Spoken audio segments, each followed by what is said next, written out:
teman-teman semuanya. Sebelum kita memulai renungan pada pagi hari ini, marilah kita berdoa terlebih dahulu. Tuhan Yesus, terima kasih atas segala berkat yang sudah Engkau limpahkan pada kami semua pada hari ini, sehingga kami bisa memiliki kesempatan untuk mendengarkan renungan-Mu pada pagi hari ini. Berkatilah kami Tuhan, agar renungan pada pagi hari ini bisa menjadi makanan rohani bagi jiwa dan tubuh kami. Tuhan, kami sudah berdoa dan mengucap syukur. Haleluya. Amin. Judul renungan kita pada pagi hari ini yaitu Mengasihi dengan Kasih Kristus. Mari kita membuka ayat Efesus 5 ayat 2. Mari kita baca.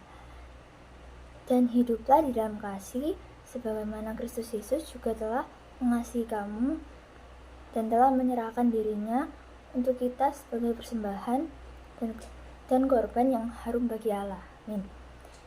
Dalam suratnya kepada jemaat di Efesus, Rasul Paulus menasihati mereka untuk hidup di dalam kasih. Sebagaimana Kristus Yesus mengasihi mereka dengan menyerahkan dirinya sebagai penebus dosa manusia. Hal ini juga merupakan nasihat kepada kita. Allah sudah memberikan teladan kepada kita dengan pengorbanan Yesus, anak yang dikasihinya, sebagai perdamaian di antara kita dengan Allah dan mengangkat kita menjadi anak-anak Allah. Yesus sudah menjadi persembahan yang harum bagi Allah. Demikian juga kita sekarang. Itulah manifestasi kasih yang sempurna. Dan Allah menghendaki kita untuk memanifestasikan kasih dalam hidup kita melalui wujud perbuatan iman atau buah roh. Kita seharusnya menghasilkan buah roh. Kehidupan kekristenan tak dapat dipisahkan dari kasih.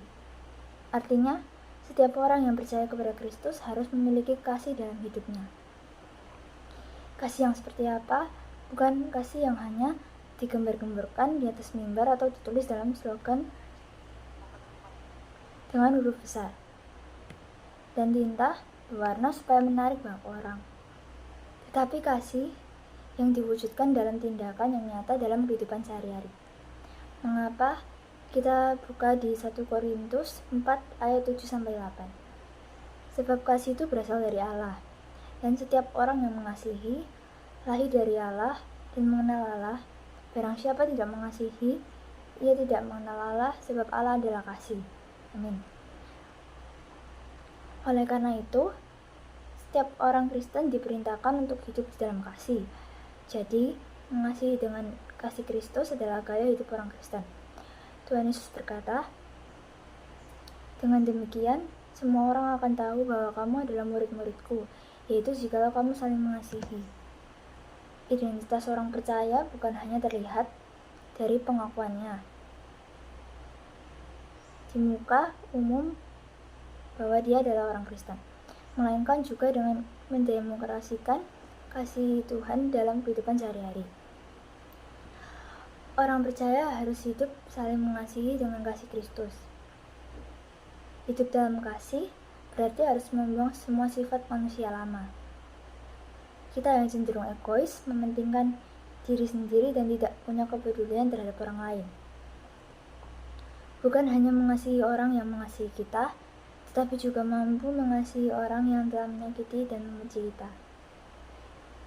Bila kita tetap memperlihatkan kasih kita kepada Kristus dengan menanggalkan manusia lama yang cenderung egois dan mementingkan diri sendiri, maka kita sedang mengalahkan dunia dengan segala kemewahan dan kegemerlapannya yang sewaktu-waktu bisa memperdaya kita dengan kesombongan dan keangkutan.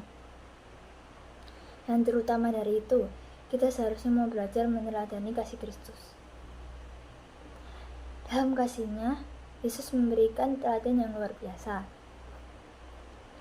di mana kasih Kristus adalah kasih yang tidak memandang muka, tidak memandang waktu, tanpa pamrih dan tanpa syarat. Itulah mengasihi yang dikehendaki oleh Kristus Yesus dalam kita, di mana kasih Kristus mewarnai hidup kita, dan kita pun mewarnai sekeliling kita dengan kasih-Nya. Milikilah kasih Kristus sehingga dunia melihat Kristus di dalam kita, dan kita pun menjadi berkat bagi sekitar kita. Amin. Sekian renungan pada pagi hari ini. Sebelum kita menutup renungan pada pagi hari ini, mari kita berdoa terlebih dahulu. Tuhan Yesus, terima kasih atas segala berkat dan rahmat-Mu yang sudah Engkau limpahkan kepada kami melewati renungan yang baru saja kami dengar. Semoga seluruh kebijakan yang ada di dalam renungan pada pagi hari ini bisa menjadi pedoman dan cahaya bagi kami dalam melewati dan menjalankan seluruh aktivitas yang ada pada pagi hari ini hingga malam hari. Tuhan Yesus, kami sudah berdoa dan mengucap syukur. Haleluya. Amin. Tuhan Yesus memberkati.